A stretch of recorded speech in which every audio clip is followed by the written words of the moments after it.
woman's office. Her name is Patty. That's her.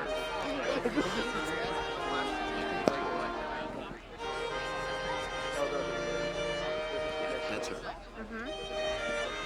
She brought like food for the potluck, and it was in a crock pot. It was in a crock pot thing, and we lifted the crock pot thing out to clean it, and there was like 8 live roaches.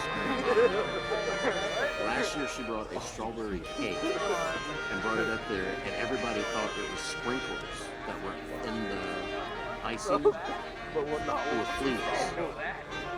Yeah. So yeah, I just saw that and I was like, well, she shouldn't be able to bring potluck food anymore. I think that's pretty bad. That's Yeah. And it's just like, have some quiche. It's like I don't eat quiche. Well, you should try these.